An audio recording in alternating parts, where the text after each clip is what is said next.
Բարի երեկո, ոնց ենք։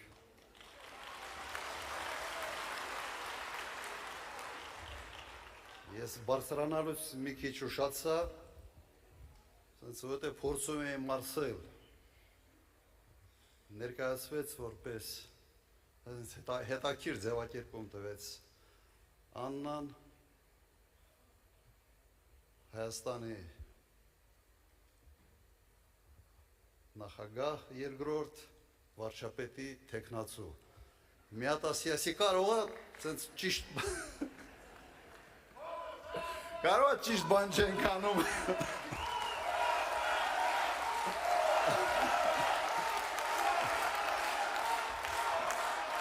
Շնորհակալություն։ Պաստորեն դա իմ համար պաշտոնի բարձրացում չի, հակառակը իջեցում է։ Բայց հայրենիքի համար պատրաստ ենք ամեն ինչի։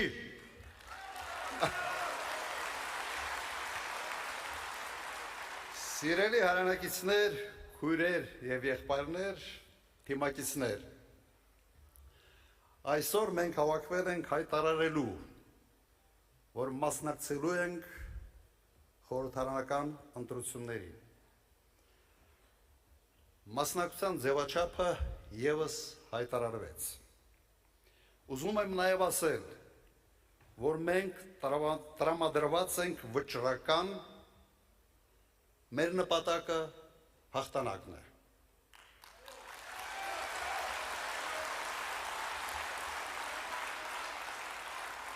Վստահ է, որ այն չարը, որը մարմնավորում է այս իշխանությունը, պարտվելու է։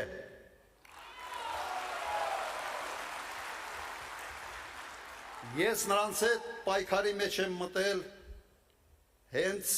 իշխանության իրենց գալու առաջի օրերից և չեմ հանգստանալու այնքան ժամանակ, մինչև նրանք չհեռացվեն։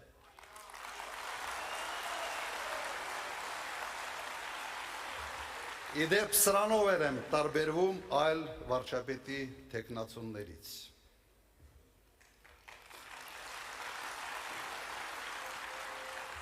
Բայց դա բավարար չէ։ Պետք է պատասխան տան նրանք, ովքեր մեղավոր են մեր հազարավոր հերոսների զոհվելու համար, ովքեր հանձնեցին Արցախը և ովքեր այսօր ստիպում են ժողովրդին մոռանալ իր հերոսական պայքարի պատմությունը։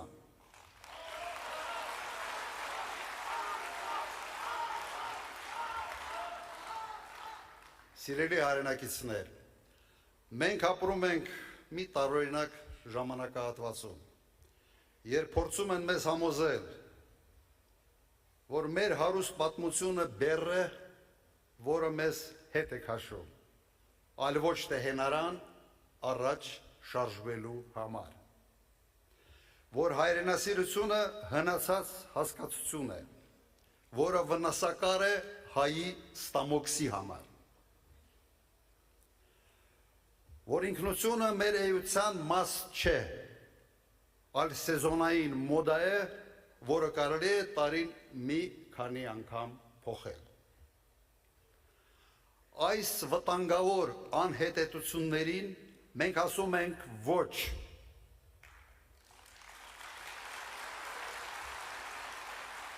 Հայաստան դաշինքի համար մեր ինքնությունը, մեր պատմությունը և հայրենասիրությունը շարժիչ ուժ են ժամանակակից և հզոր պետություն կառուցելու համար։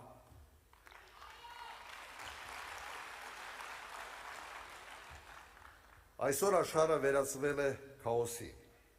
Համաշխարհային կարգը փլուզվել է,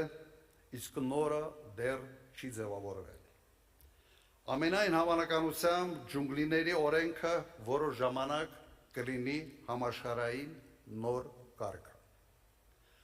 Այդ պայմաններում անվտանգությունը առաջիկա տարիներին մնում է Հայաստանի գլխավոր խնդիրներից մեկը։ Հայաստանին անհրաժեշտ է մարտունակ բանակ, ուժեղ առաջնորդ և հզոր դաշնակից, որպեսզի համատեղ ուժերով չեզոքացվեն բոլոր սպառնալիքները։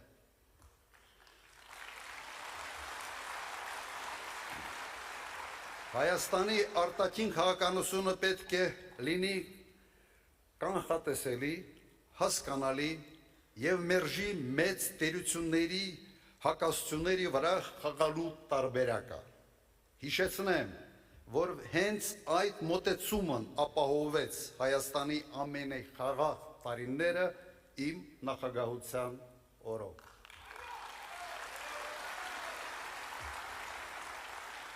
Այսօր հայտարարում եմ, որ կարող եմ ապահովել մեր անվտանգության մոդելի բացարձակ հուսալի ձևաչափ։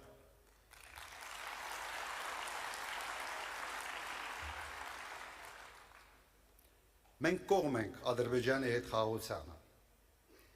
բայց այդ խաղաղությունը պետք է հիմնված լինի ոչ թե պապայիս արև մոդելի վրա, այլ անվտանգության իրական երաշխիքների վրա։ Դա հատկապես կարևոր է այն պայմաններում, երբ իրավունքի ուժը աշխարհում փոխարինվել է ուժի իրավունքով։ Սիրելի հայրենակիցներ, մեր նպատակն է դառնալ Հարավային Կովկասի ամենաարդյունավետ եւ ամենակազմակերպված պետությունը։ Միայն այդպիսին լինելով մենք կարող ենք գերտերությունների համար լինել հետաքրքիր դաշնակիցներ եւ գործընկերներ։ Եվ միայն այդ դեպքում մեր շահերը պատշաճ կերպով կհարգվեն։ Ազգային շահերը մի լուսանկարի դիմաց վաճառելը նվաստացուցիչ է եւ հանցավոր։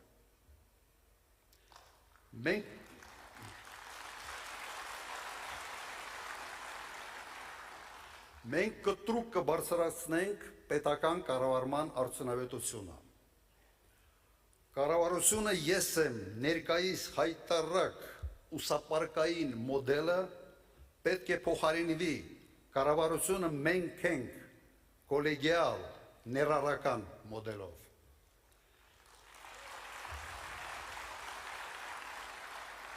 Կառավարությունը կրկես չէ,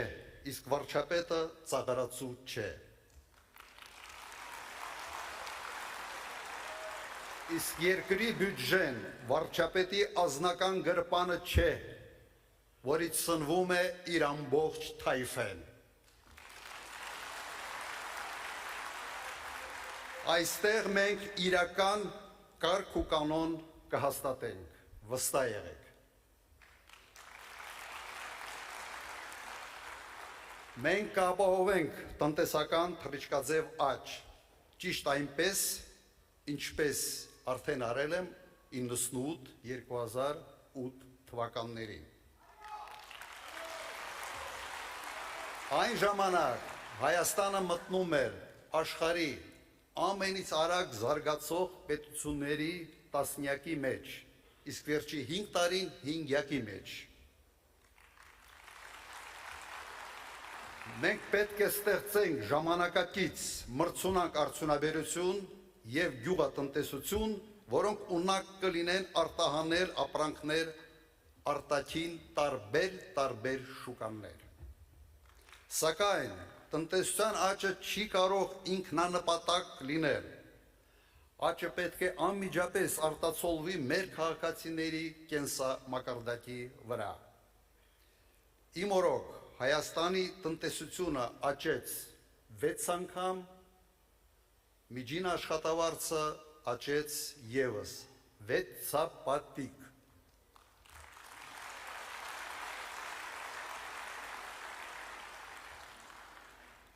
Հիմա չեն կարող խոստում վերցնել 6 անգամ, բայց շեշտակի աճ ի վիճակի ենք ապահովել։ Երկիրը կրկին պետք է դառնա գրավիչ հայրենական բիզնեսի եւ օտարերկրյա ներդրողների համար։ Այստեղ մեծ դեր պետք է խաղա Սփյուռքը իր կարողություններով, կապերով եւ փորձով։ Հենց այն Սփյուռքը, որին այսօր ցանկանում են օտարել Հայաստանից։ Մենք տարեկան կստեղծենք, դա արդեն հայտարարվել է, 35-ից 45 հազար նոր աշխատատեղեր,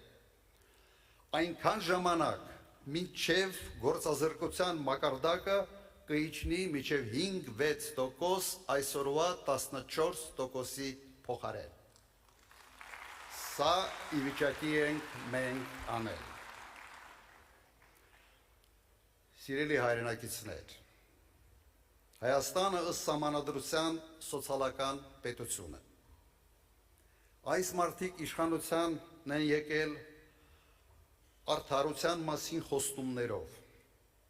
բայց դարձան չայրիկ թոշակառուների և անապահով մարդկանց համար։ Հայաստանի յուրաքանչյուր 5-րդ քաղաքացին աղքատ է, բայց աղքատ է ոչ թե նրա համար, որ աղքատությունը իր գլխում է, այլ աղքատ է այն պատճառով, որ աղքատությունը վարչապետի գլխում է։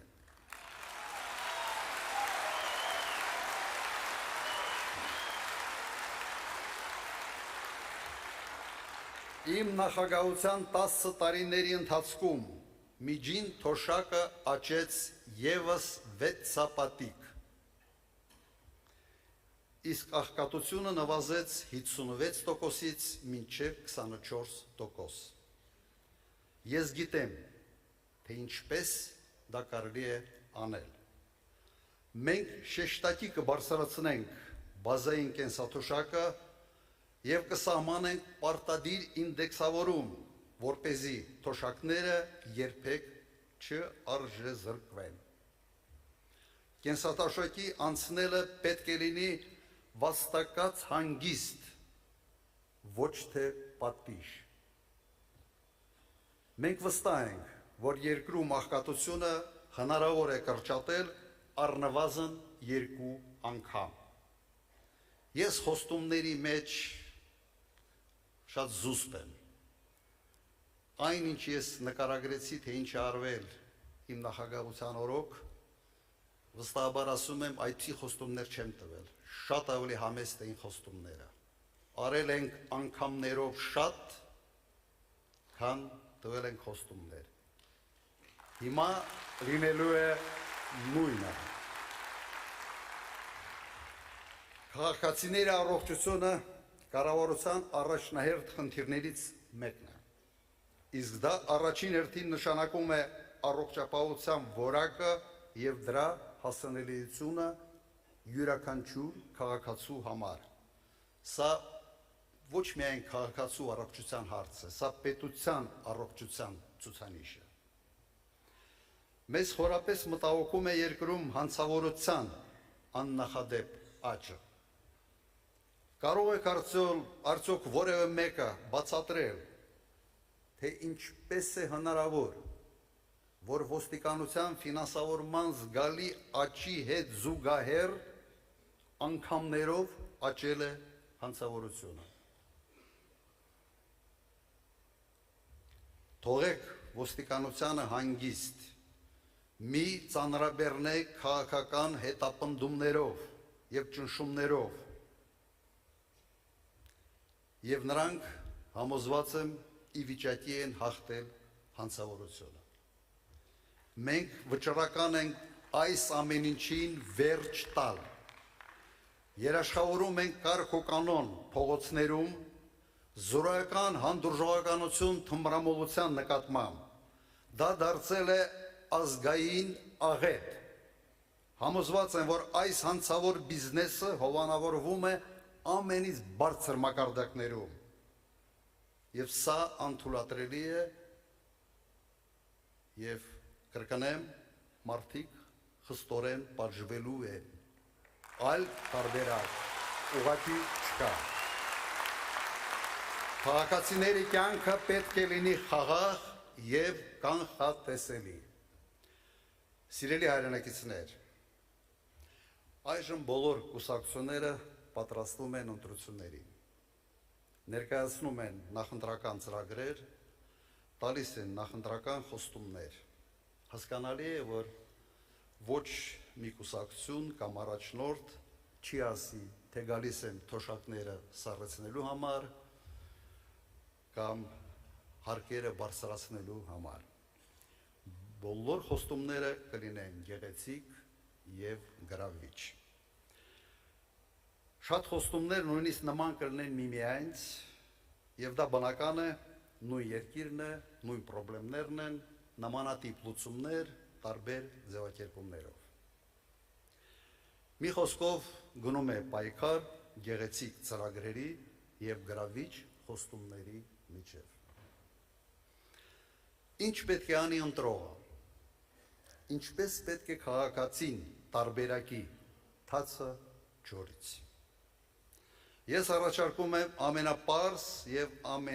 ամենառացիոնալ լուծումը։ Տարբերել քաղաքական գործիչների գեղեցիկ ծրագրերը, բարի ցանկությունները եւ դրանք իրականացնելու իրական կարողությունները։ Գտնել այն տեխնացուին ու թիմին, ով կարող է համադրել գեղեցիկ խոստումները դրանց կատարման կարողության հետ։ Նայել,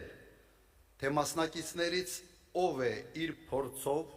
գիտելիքով, կամքով ի վիճակի իրականացնել այդ ամենը։ Հենց այս հանգամանքն է մեր Հայաստան դաշինքի ակնհայտ մրցակցային առավելությունը։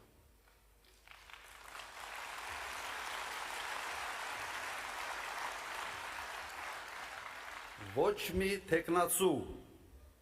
չունի պետական կառավարման, անվտանգային ոլորտի, արտաքին քաղաքականության, տնտեսական եւ մասնավոր բիզնեսի իմ ունեցած համակցված փորձը։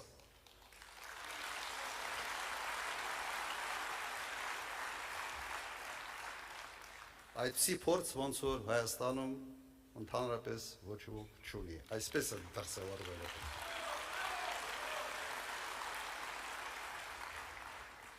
Մի անգամ դուք արդեն հավատացել եք գեղեցիկ խոստումներին, հայտնի քաղաքական խարդախից, որը ուներ զրոյական կառավարման փորձ։ Եվ ստացել ենք աղետ եւ նվաստացում։ Իմ կոչը պարզ է, դադարեցրեք փորձարկումները։ Երկիրը տրենաժոր չէ, որի վրա անփորձ մարդիկ պետք է սովորեն կառավարման տարրական կանոնները։ Դա երկրի համար չափազանց թանկ շքեղություն է։ Սիրելի հայրենակիցներ, այս հողը, ինչ որ տեսնում ենք, ամենաբերի հող չէ։ Մեր լեռները ամենաբարձրը չեն, մեր ընտերքը ամենահարուստը չի, բայց սա մեր հայրենիքն է, մեր հողն է, եւ այս հողը ծնել է իմ կարծիքով ամենից խելոք, ամենից աշխատասեր, մի քիչ միամիտ ժողովուրդ, մի ժողովուրդ, որը արժանի է շատ ավելի լավ կյանքի։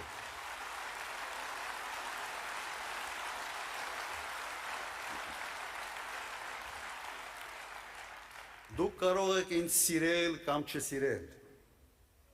համոզված եմ, որ առաջնորդը սիրելու համար չէ, սիրելու համար ուրիշ բաներ կան։ Առաջնորդը ձեր կյանքի որակը բարձրացնելու համար է։ Կարևորը այն է, որ ես եւ մեր թիմը սիրում ենք այս հողը, այս երկիրը, այս ժողովրդին եւ ունակ ենք ապահովել նրա անվտանգություն ու բարօրությունը։ Մեր երեխաների ապագայի համար եւ հանուն ուժեղ եւ անկախ Հայաստանի։ Միասին մենք կարող ենք։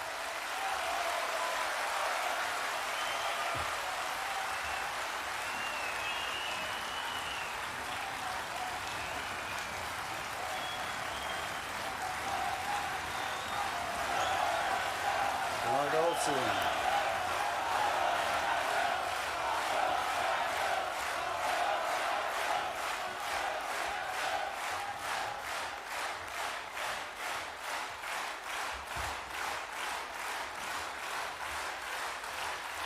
Շնորհակալություն։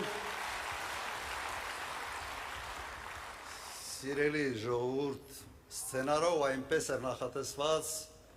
որ ես պետք է թիմին հրավիրեի բեմ, բայց նայում եմ դահլիճին եւ հասկանում եմ, որ այսքան տեղ այս բեմը չունի։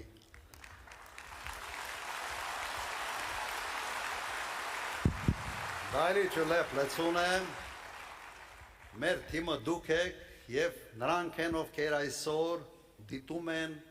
էկրանների վրա մեր այս հանդիպումը։ Եվ քանի որ չեմ կարող հրավիրել ձեզ այստեղ, ուրեմն ես պետք է գամ ձեր մոտ։